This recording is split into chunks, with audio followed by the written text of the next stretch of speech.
This is the current federal tax developments for the week of July the 28th, 2025.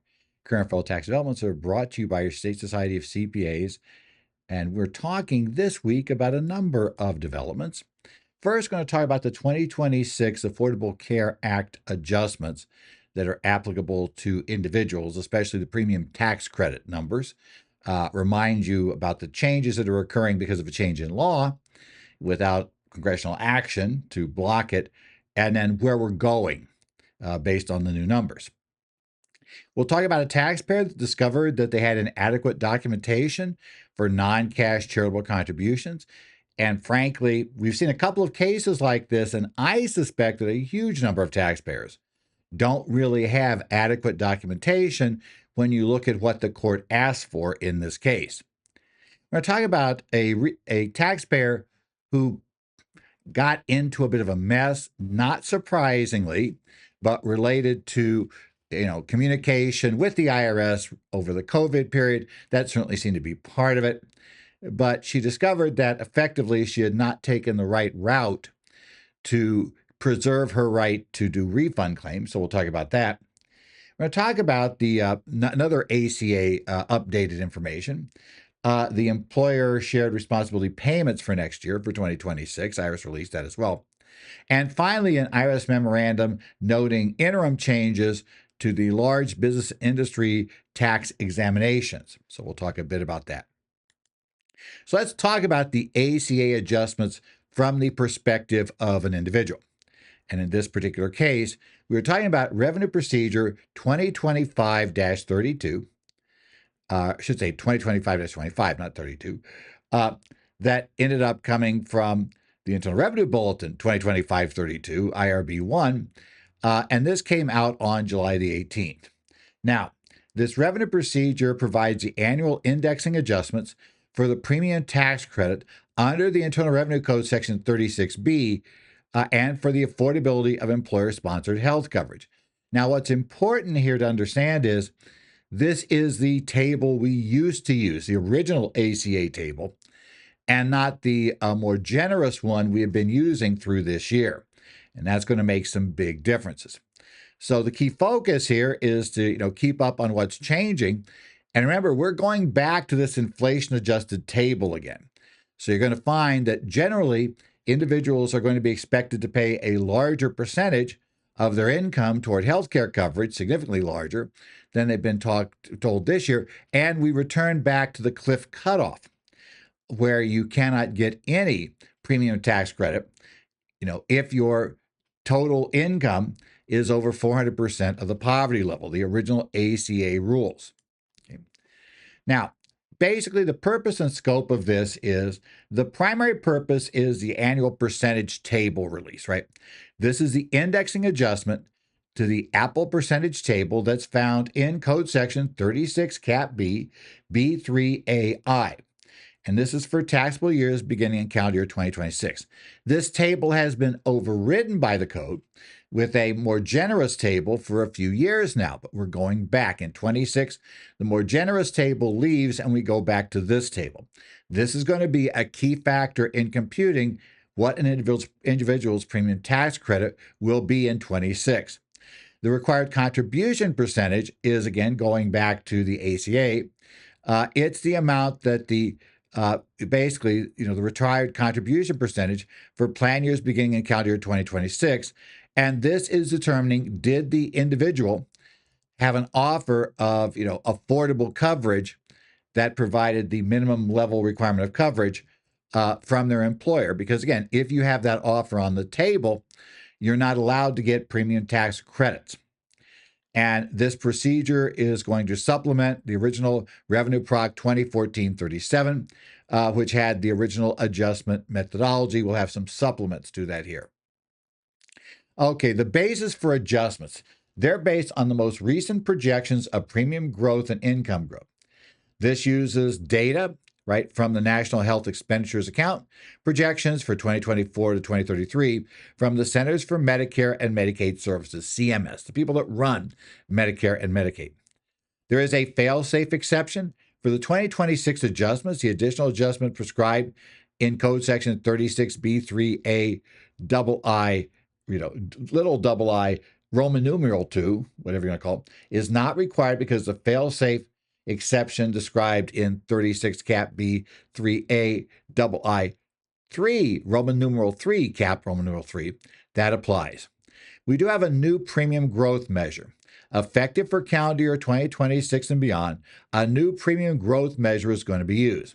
That updated measure, which was, basically, which is guided by the Department of Health and Human Services, captures increases in individual market premiums in addition to increases in employer-sponsored insurance premiums.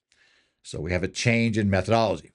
Now, the actual table here, is published, and this will be your adjustments for premium tax credits. The way it'll work next year is essentially the amount you're supposed to be providing. So again, you get a credit. Remember how this credit works.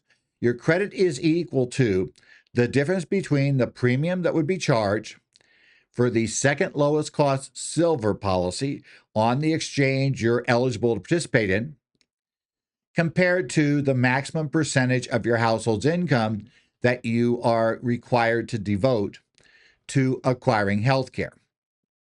In this case, before you can get a credit. Now, the issue here is for income, the household income percentage, the federal poverty line percentage, if it's less than 133% of the poverty line, generally, anybody below that level is expected to use 2.1% of their household income.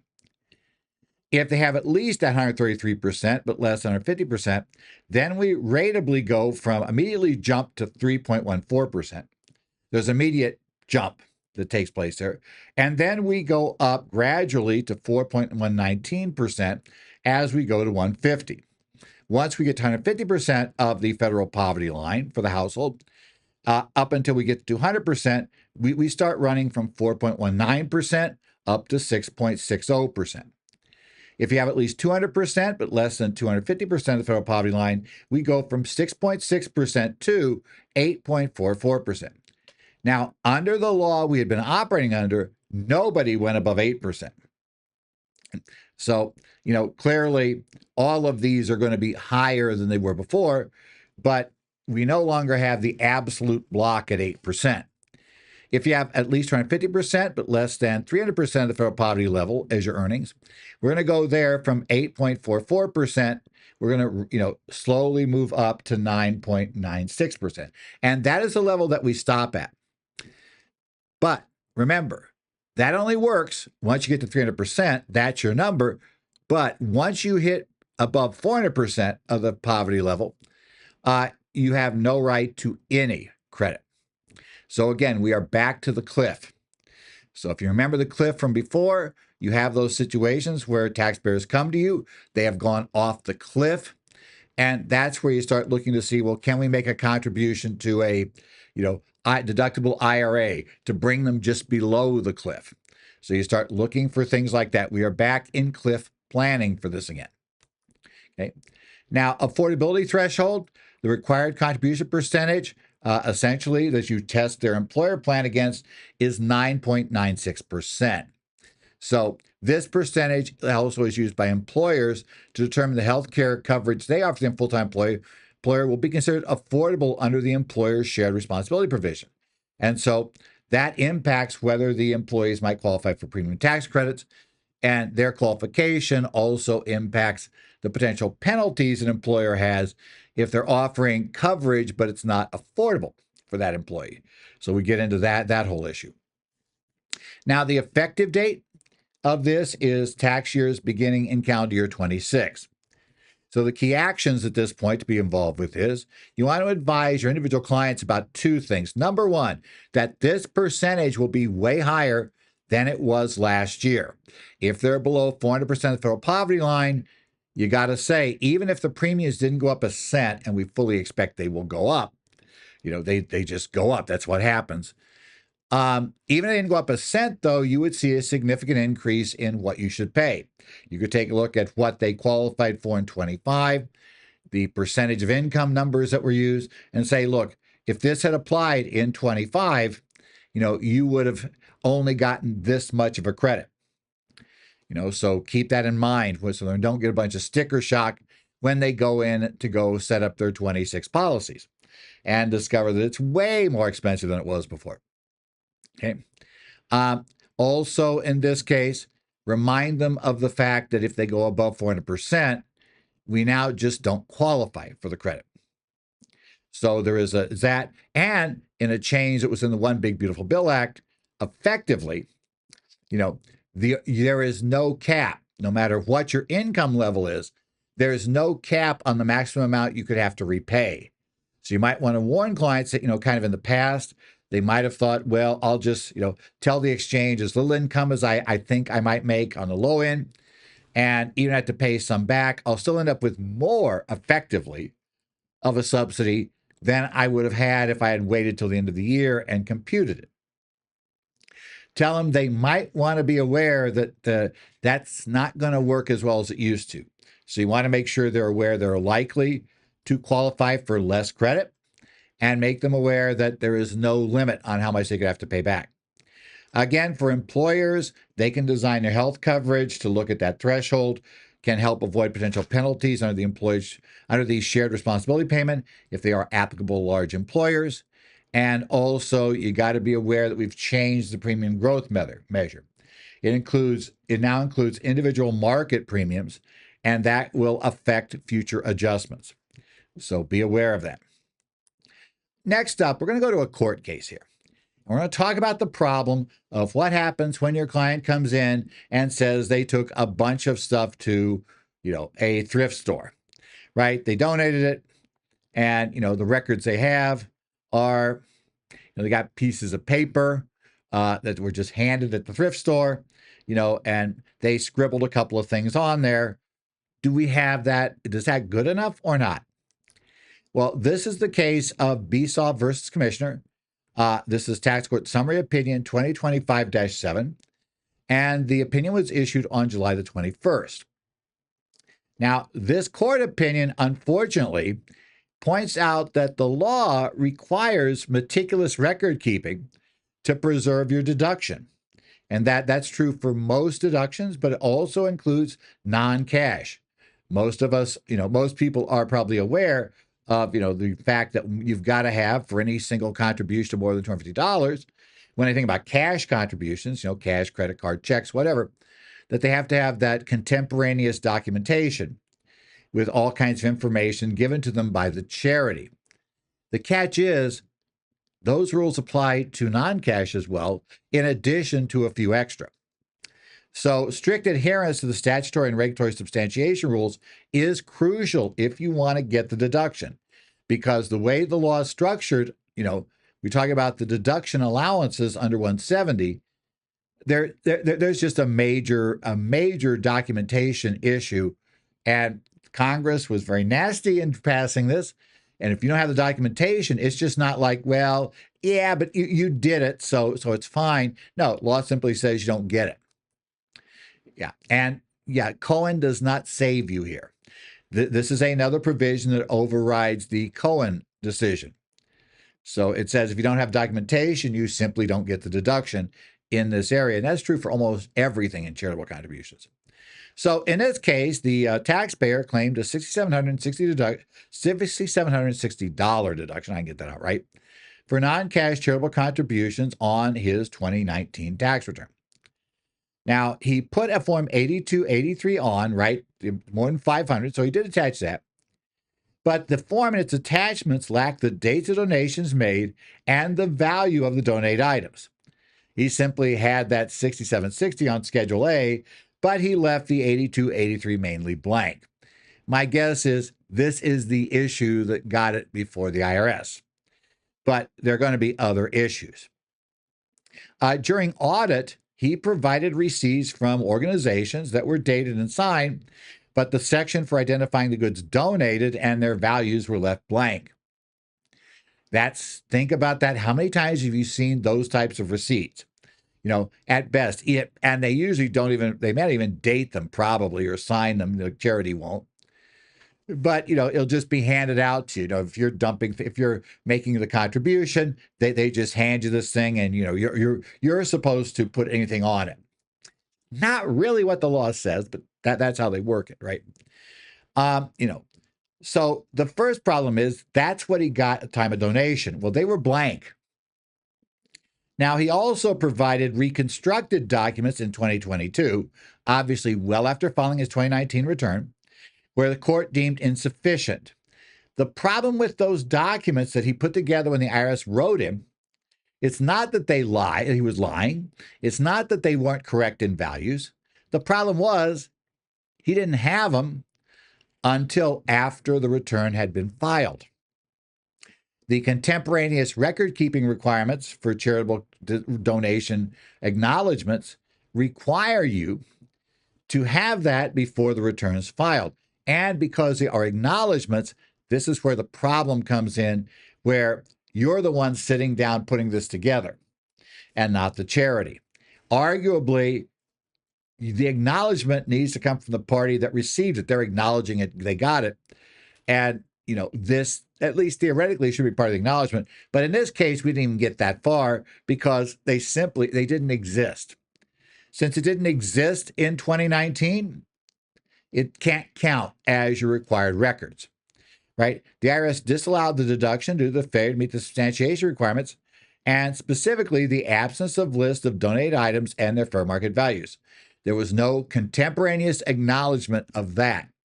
Now, the charity doesn't have to give you values, but the charity does basically have to acknowledge, the type of things they were given.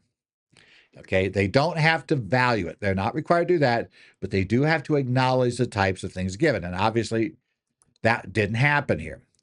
Now, for non-cash contributions, the taxpayer has the burden of proof to any claim deductions. And as you remember, Supreme Court decision from way back, deductions are a matter of legislative grace. So that's why the burden's on the taxpayer. Deductions for charitable contributions are subject to strict rules that only allow deduction if the taxpayer satisfies statutory, and you can slip a little bit on regulatory substantiation requirements. The problem here, though, is what we're going to talk about today are all in the statute. And the courts have ruled multiple times that if the statute says you must have X and you must have X by date Y, that you have to absolutely comply with that, or you suffer the consequences that the basically that the code provides, which in this case is $0 deduction. So one of the key issues is the mandatory receipt. For non-cash contributions, the law requires those to be evidenced by a receipt from the donee, basically from the donee organization. Now, this receipt has to show three things. Number one, the name of the organization, the date and location of the contribution, and a property description in detail reasonably sufficient under the circumstances. That gives some leeway, but I'm not sure that leeway goes as far as most charities take it, which is totally blank. Well, it's not reasonable under the circumstances. Okay. Now, fair market value has a value, but the charity does not need to put that on the receipt itself. And I know of no charity that's going to volunteer that number. They're not in the business of appraising that stuff. So that's there. So the value doesn't have to be there, unlike the cash, we have to have the amount. But a description of the property in detail sufficient under the circumstances to figure out what was donated, right? And to help the IRS decide if the claimed amount appears reasonable, that does have to be there. Now, generally, any written or other evidence from the donor organization acknowledging receipt is sufficient for small amounts. But once we get to $250 or more for a single donation, these require a contemporaneous donee written acknowledgement that contains that information. Again, it must be an acknowledgement, and it must be from the donee, not the donor, right? Donee is not your client. Donee is the charity. Your client's the donor, right? Keep that one, remember? The acknowledgement must be obtained by the earlier of the date the return is filed or its due dates. Obviously, the taxpayer in this case filed his return, timely for 2019. So basically, even on extension, that would have put it at, October 15th of 2020. He had to have it at the latest by that date for it to work. Now, if you have a non-cash contribution of property exceeding $500, now the code requires some more additional information. It has to have the manner you acquired the item, purchase, gift, whatever, the approximate date of acquisition, or the approximate date the property was substantially completed. They do understand that you don't know exactly when you got everything. You're donating let's say you're donating a television that you own. I don't know about you. I don't, in the back of my mind, know the exact date I acquired every TV I own. So if I donated one of them to charity, I'm not sure I could just off the top of my head say, oh yeah, that we got on, June the 20th of, 2021. I doubt I could just pull that off the top of my head, right? It would be that way. And finally, the cost or other basis of the donated property as properly adjusted. So under 1016, cost or basis is required. Now, as you all know, clients have a hard time providing that data, but you have to get something out of them. That should be on the return. Obviously, I think, and this is why I think this is why this got pulled automatically. He hadn't provided any of that information that was requested. That put the IRS on notice. Hey, there's a decent chance he doesn't have it. Okay. Now, the fatal flaw, the court just said this by itself, everything else doesn't matter. He had none of the receipts provided for the organization included any descriptions of the donated items.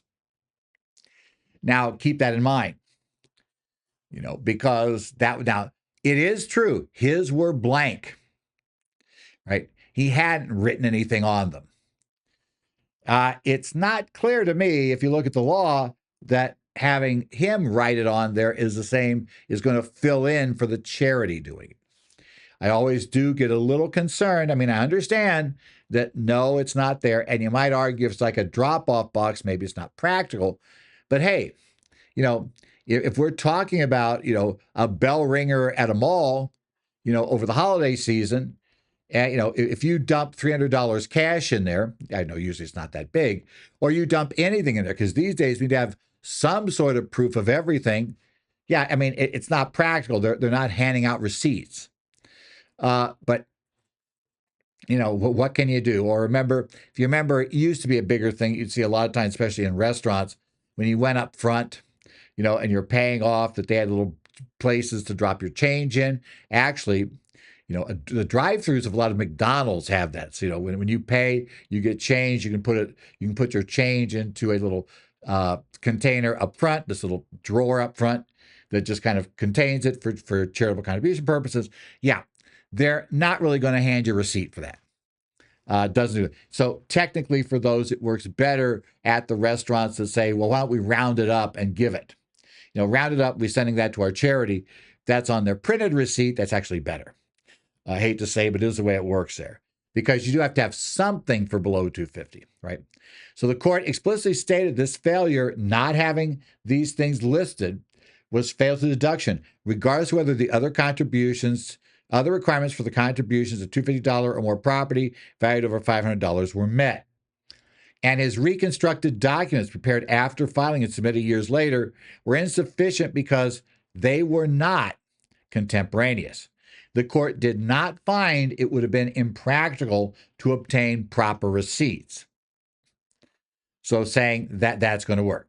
So our key emphasis, you got to tell your clients, look, there are very specific rules Congress wrote to claim charitable contribution deductions. You got to make sure that, you follow these, or, on exam, the IRS can simply take you to zero, right? That includes, a strong focus on getting things at the time of the donation, or at the least asking the clients when they bring their stuff in, do you have these on each of these? And if they don't, insisting they need to go out and get them before this return is filed, right? We need to have that ready. Remember, the mandate is for detailed receipts. For every non-cash contribution, the client should obtain a detailed receipt from the donee organization at the time of donation or soon thereafter, and that receipt has to state the name of the organization, the date and location of the contribution, and a property description in detail sufficient under the circumstances. clients have to understand the value tiers, right? Remember, if it's below 250, the rules are much easier. Then that thing that they hand you, that's probably fine, right? Below 250. But once we get to 250 or more, then we have all these detailed rules that have to be followed. And then once you get above 500, we have to give information about the manner and date of acquisition and our cost basis. Ensure the 82, 83 and its attachments are fully completed with all required information. That includes the dates of donations, descriptions of donated items, and their fair market value. So all that information should be on there. As I said, I really think the fact that 82, 83 was just, well, this doesn't, on its face omitted things that were asked for, that is probably why the exam came up. And then on the exam, of course, they pushed. Next up, let's talk about the rules for refund claims. Now, this is not really a close case, but we will discuss, what they are here. This is Nicholson versus United States. Basically case number 3:24CV00603, U.S. District Court case on July the 18th, 2025. Now, this case is a reminder for tax pros regarding the strict procedural requirements for tax refund claims and what you've got to do in order to get a case to the courts if you're going to sue the IRS.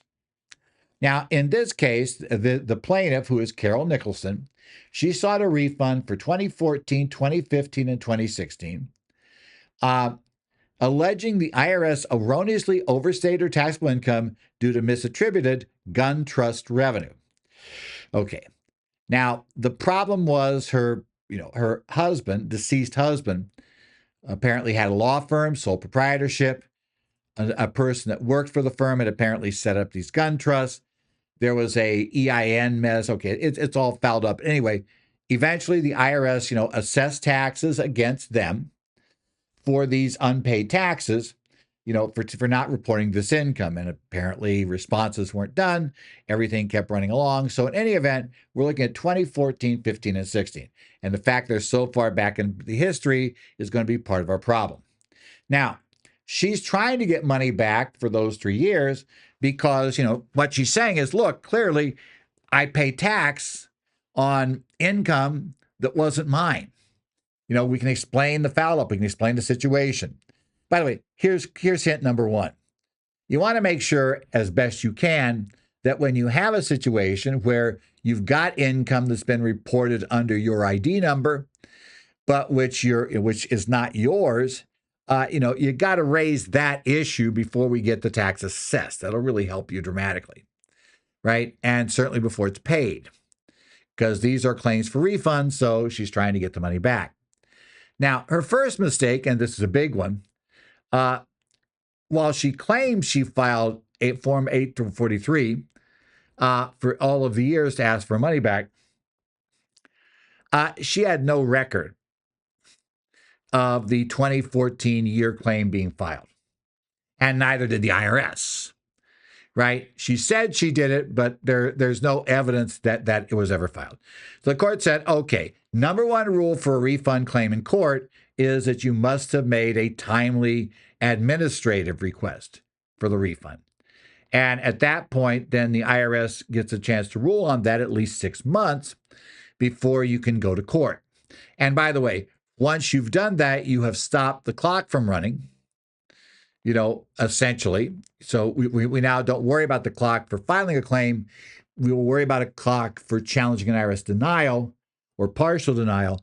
And that clock won't start until we file the suit, in which case then really we kind of never did start. If the IRS goes 6 months and hasn't ruled and we decide to push to court, or if we don't decide to push to court, or the IRS were to issue a denial before the 6 months, then 2 years from the date of denial. So then we have this problem that for 2015 and 2016, rather than filing a Form 1040X, she filed a Form 843, a claim for refund and request for abatement with the IRS. Now, because this was an individual income tax return refund, Form 843 was not the proper form. Form 1040X should have been used, right? Now, the third mistake she had was even if we consider those 843s as informal claims, the informal claim doctrine says that your claim is still timely if you had provided within the time frame basically all of the elements of the claim. So the IRS basically knows, knows enough to know what you're asking for within the time frame, and then you correct your, you correct your defects, within a reasonable time period after discovering the problem. Now, she concedes she had never filed a Form 1040X, right? She is still sitting there on only 843s out there. And the court also observed that it looks like even if the 2015 and 16 forms had been 1040Xs, or if it was considered an informal claim, whatever she did went in too late. The court said, just glancing at this, and basically they didn't decide whether this was true or not because it already decided that they were throwing it out. Her 2015 and 16 claims appeared to be untimely. They were filed in January of 2024 outside the statutory limits for asking for a claim for refund on those years. At this point, her only real theory would have been to go with collection due process issues and things of that sort, collection alternatives, because we're in that point. And remember, since she paid, she really has no option there. So, as the court notes out, there's a prerequisite that a taxpayer, must first duly file a proper administrative refund claim with the IRS before a federal court can hear a federal tax refund suit. This goes back to the concept of sovereign immunity. You do not have the right to sue the government except under the terms the government outlines, which can be none, but generally, the sovereign has to grant you the right to file suit. In the code, there are specific rules, and one of them is that you have to do the administrative refund claim first. That purpose is to prevent the IRS from being surprised out of the blue by a suit, to provide the IRS with notice of your claim, and to essentially allow the IRS to investigate and potentially take care of valid claims, not having to consume additional IRS attorney, court time, etc. So it makes it simpler. Now, for a duly filed claim, there are three things that must be shown to happen. First, within 3 years from the time the return was filed, or 2 years from the time the tax was paid, the claim must be filed. So you have to have a timely claim. That claim also must meet specificity, I'll get the word out, and notice requirements. It must set forth in detail each ground upon which a credit or refund is claimed and facts sufficient to appraise the IRS of the basis of your claim. And finally, a separate claim must be made for each taxable year or period. So essentially, she's got to meet the time frame. She's got to set forth in sufficient detail so the service knows what she's asking for, and you must have a separate one for each year. So the question becomes, did she meet those requirements? Now, IRS regulations require, claims be filed on the form so prescribed. And the code grants the IRS rights to write that sort of stuff, write that area. For individual income tax overpayments, the refund claim must be filed with the IRS using Form 1040X, the amended U.S. individual tax return. The consequence of not using the right form, precludes a district court from exercising jurisdiction. Form 843 that was used by Ms. Nicholson is generally for claims other than income tax, such as excise taxes or penalties. Okay. But we do have that bit. But wait. We do have that theory of, I understand it's not a perfectly right claim, but didn't it really appraise them of everything? And the informal claim doctrine, the court said, the problem here is it's an exception that offers some leniency. But the condition is it has to fairly advise the IRS of the nature of the claim, and it must, and this was key, have its formal defects and lack of specificity remedied by amendments filed after the lapse of statutory period. In this case, a big problem was, for her informal claim doctrine, is the timely filing of the initial claim. Again, we didn't meet this for 2014, and she never did remedy her potentially, because at 843, if it was an informal claim, it could have made her claim timely, but she had to correct it, and she never corrected it. So because it's never been corrected, the court, under the doctrine of the informal claim doctrine, her failure to correct it meant that the case couldn't come to court. Again, now remember, the court still thinks it's probably likely she wasn't timely in any sense, but they're just saying that doesn't really matter because she lost this. Okay, key issue here for those of us here, and we've mentioned this a couple times already because most of people in tax practice are used to dealing with notice of deficiency issues and rules of that sort. When we talk about tax refund claims, you got to remember that the rules are going to be different. You have to understand that, we can't go to tax court generally on a refund claim, right?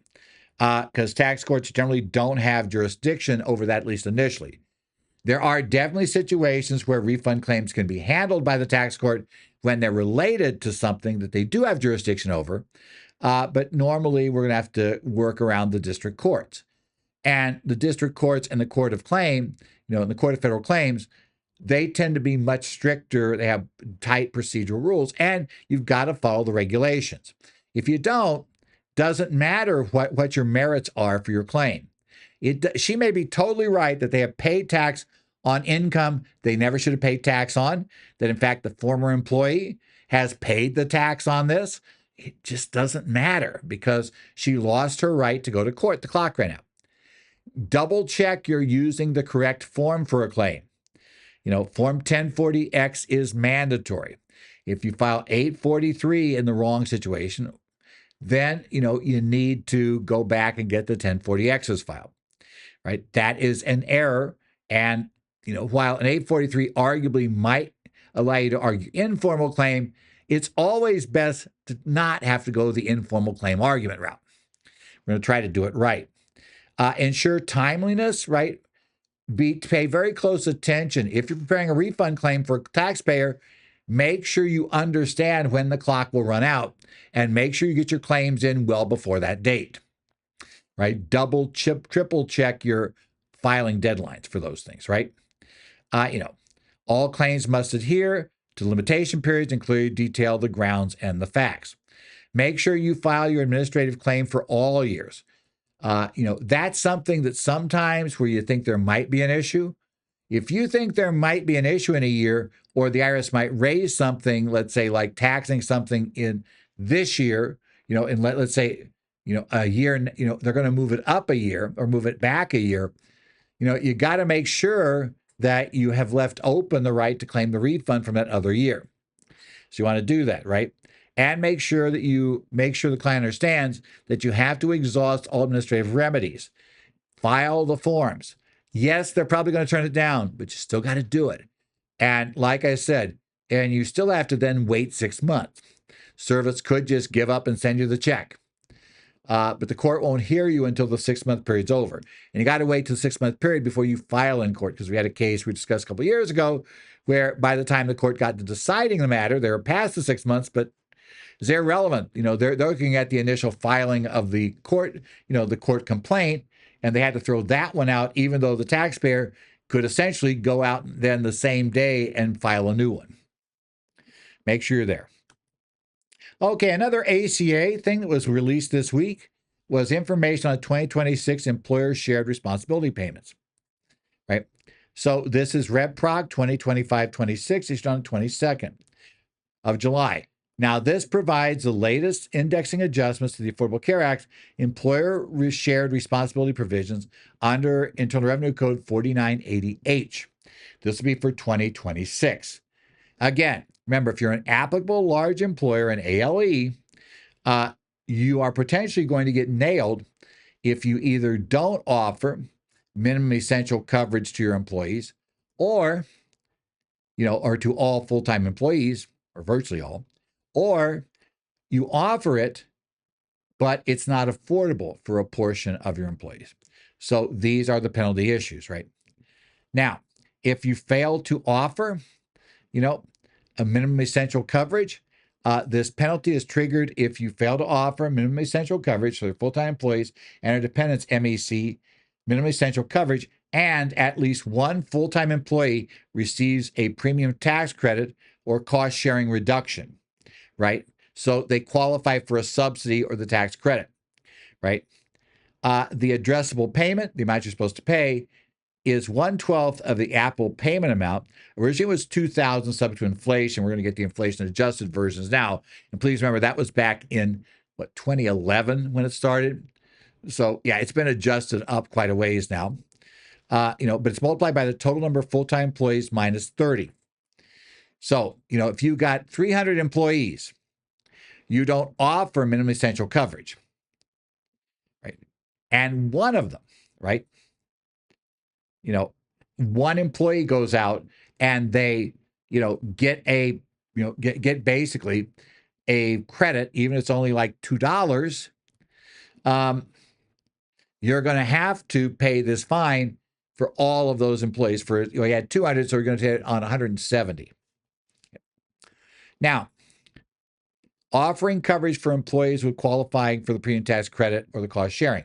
If you offer this minimum essential coverage, MEC, but one or more employees are certified as having enrolled in a qualified health plan, and gotten the premium tax credit or cost sharing, because you didn't provide, affordable coverage, right?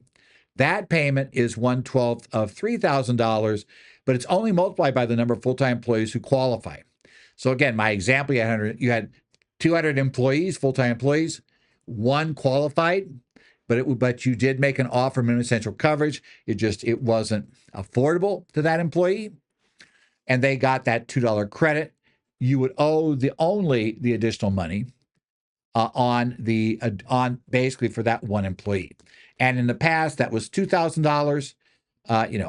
In that issue, or I should say the $3,000. However, it was still capped that you could not get penalized in this case because they wanted to encourage employers to offer group plans, even if they weren't going to pay anything toward it. So you were going to get a cap here and saying it'll never get you worse. If all 200 apply, we're still going to limit you to what it would have been if you'd offered nothing. So essentially the 170. So 200 minus 30 times the lower penalty amount. So we get there.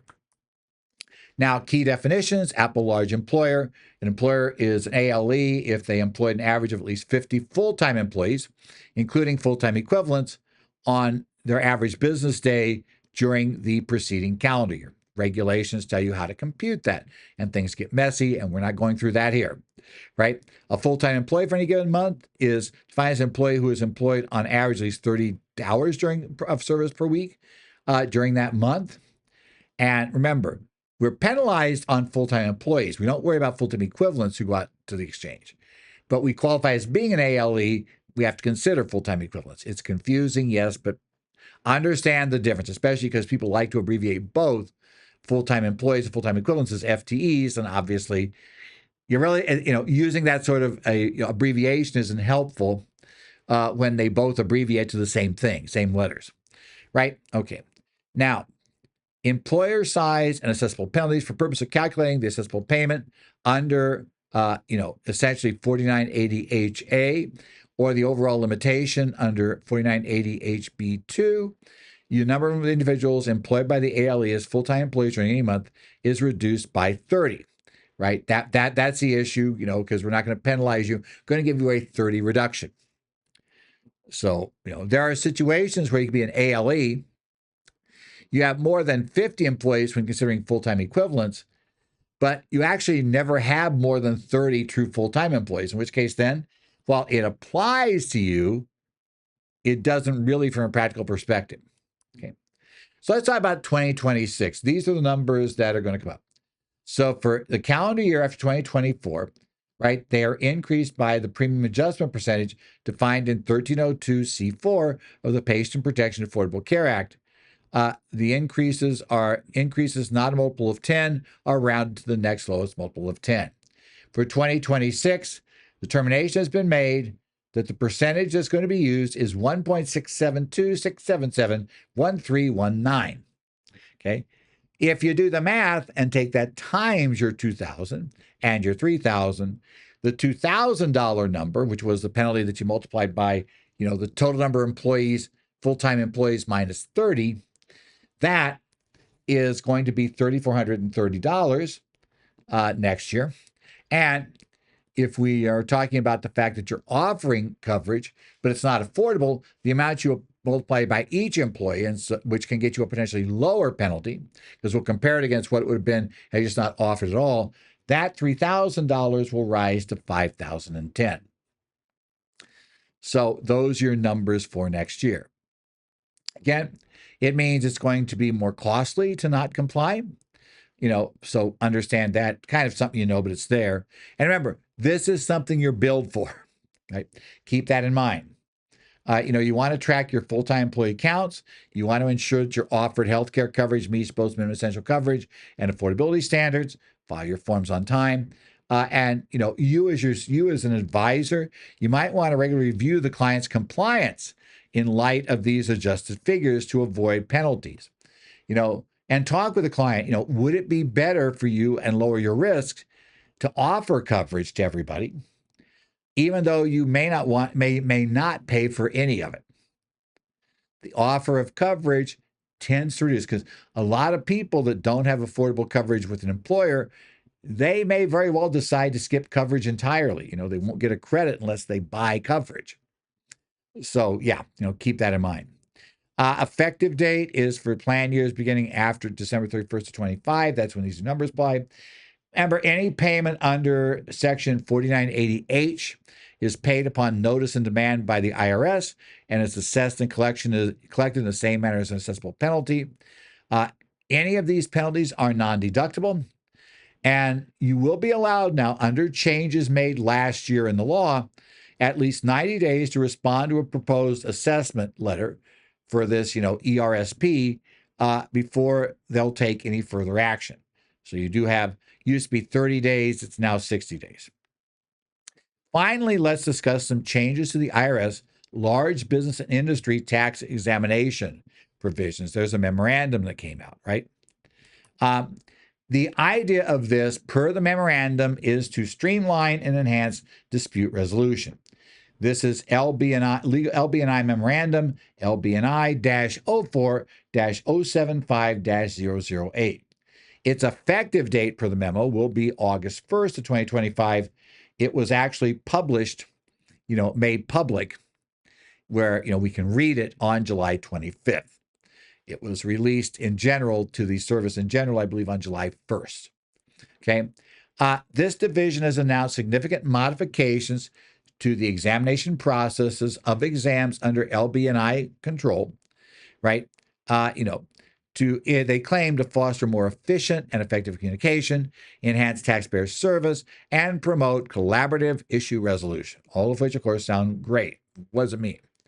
Well, what we're going to do is going to eliminate the acknowledgement of facts information document request. That's a process they had now.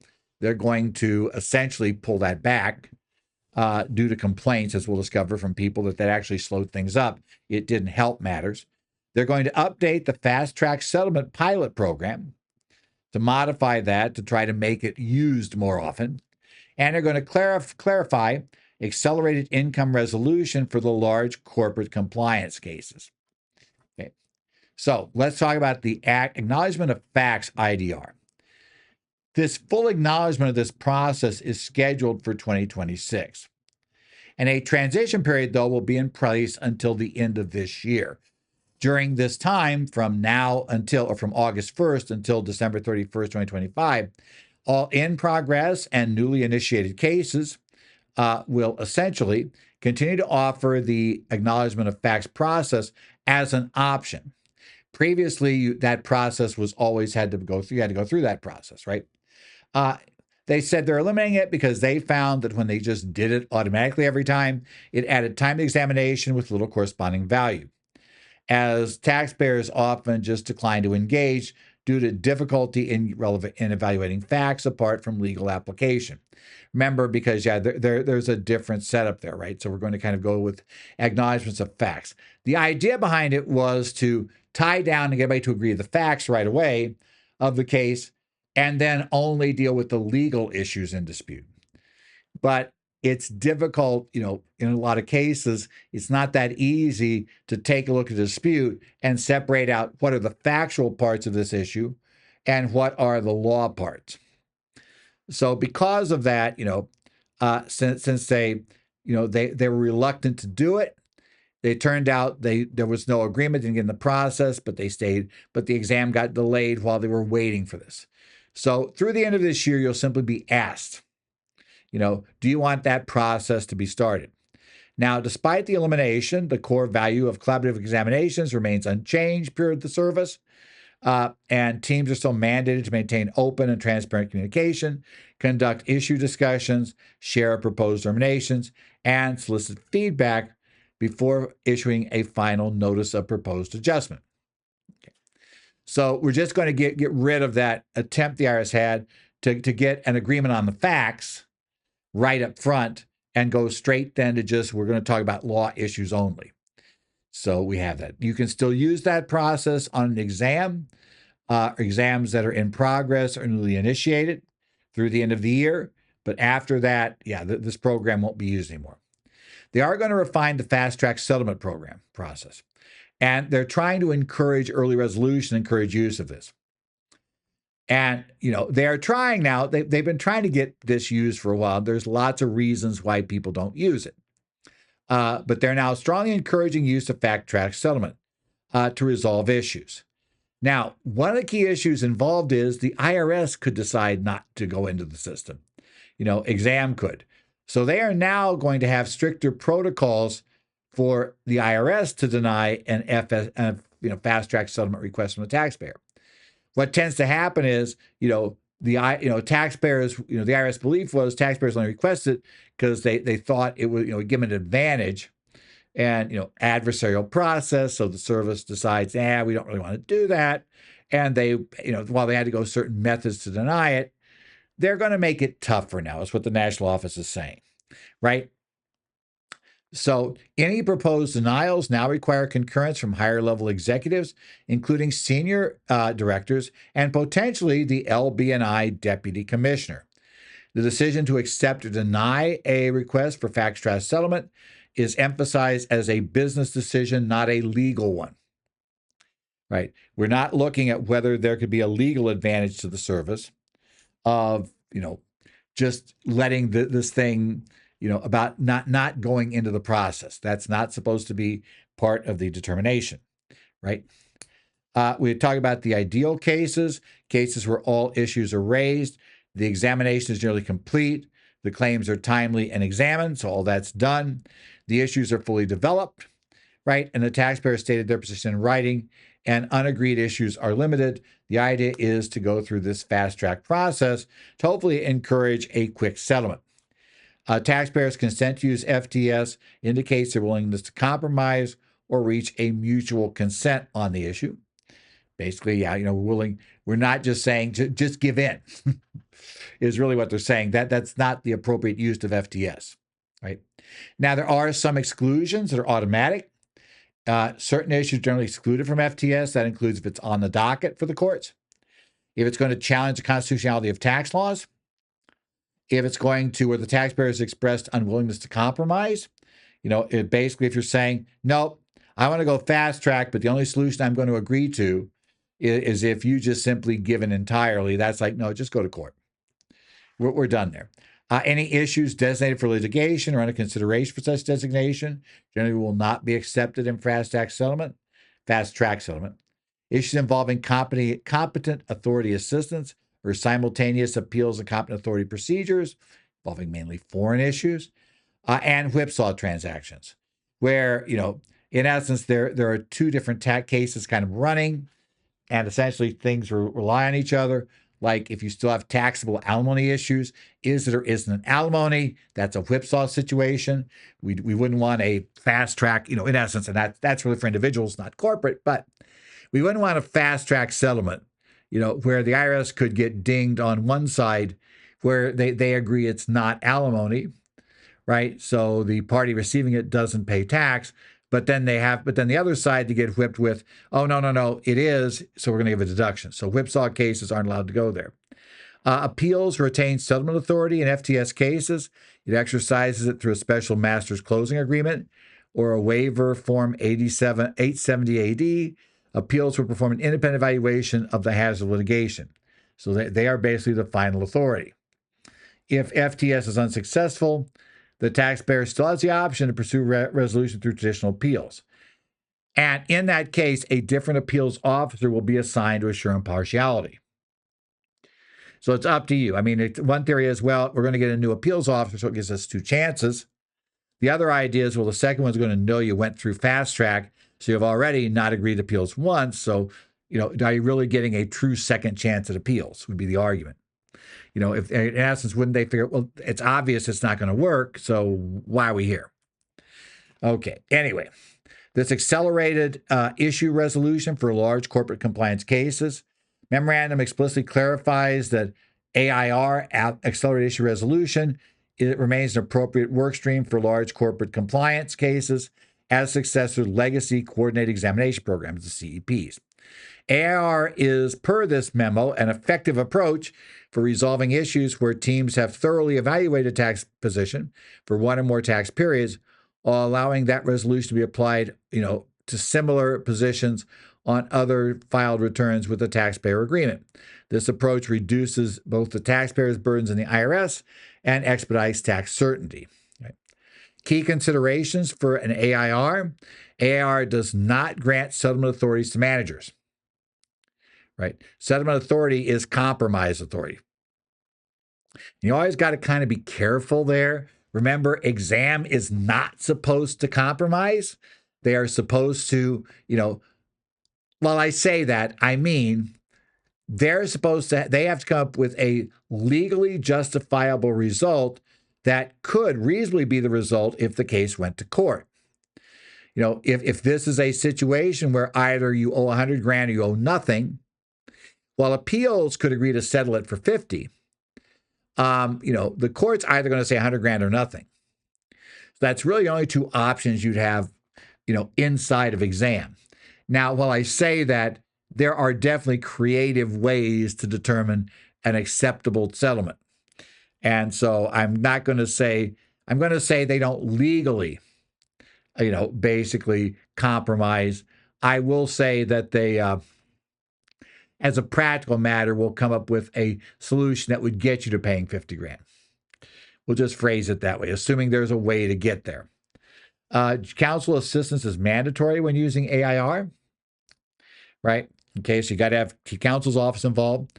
Generally limited to issues on filed returns arising from an audit of specific taxpayers. And for non-filed years, the taxpayer must request a pre-filing agreement rather than an AIR. That's the appropriate thing to use. So, conclusion about all of this, these modifications are the IRS is pushing their claim. They're pushing for a more efficient process, right? Effective examinations and collaborative issue resolution, all of which sound good. The devil's in the details in all of those things. Certain actions, if you're involved with clients that have LB&I exams, you want to familiarize your clients with the phased elimination of the agreement of facts IDR issue and the emphasis on open communication during examination. Understand the basically the fast track settlement guidelines and when fast track settlement is appropriate strategy for dispute resolution and when you might not want to use it. Recognize that the continuing applicability and benefits of the AIR for LCC cases that we just discussed to achieve tax certainty across multiple periods, and advise your clients proactively on how these procedural changes may impact examination strategies. With that, this has been the current federal tax developments, our update for this week, of July the 28th, 2025. Current federal tax developments are brought to you by your state society of CPAs. You can contact me, Ed Zollers, at ThomasZollersLynch.com, which is what's on your screen. You can also contact me at edzollers at currentfederaltaxdevelopments.com, which is where I tend to look more for currentfederaltaxdevelopments.com for the, for issues like this in this regard. I also do participate on the Connect sites For the Arizona Society, Idaho Society, New Jersey Society, Minnesota Society, uh, Illinois Society, and Washington Society CPAs. So if you have questions, you want to post something on those sites, go ahead and do it. Some are much more active than others. So I will say that, the two most active of that group are Arizona and New Jersey. So, especially there, I would certainly suggest that you consider posting your question up there, because we do find that it's not just whether I'll answer a question, but there's always people that will jump in and assist there. So it can be a very useful device. And if you're in the other states I mentioned, you might consider becoming part of and using it. If you can get enough people to build up a core group in those sorts of things, it can be a very helpful place to rump ideas off of, especially if you're a smaller practice unit. So you don't have 30, 40 people in the practice that you could effectively run ideas by and are considering these issues. So consider that. Otherwise, we will be looking forward to seeing you next week. Try to figure out where we stand on current federal tax developments for that. What goes on, what new issues come out, what comes out of the IRS, the courts, Congress. We are heading to August, which is usually the time that things calm down for a while, which is probably good because we're still trying to all digest the One Big Beautiful Bill Act and what it did. So we have that. I still have a couple of sessions I'm doing for state societies coming up on the OBBBA. So we have a couple of those left to go, although most of what I've done now is done. But I do have ones coming up in August, one for Minnesota and one for Oregon coming up. So, if you're in those, you might take a look at those coming up in August.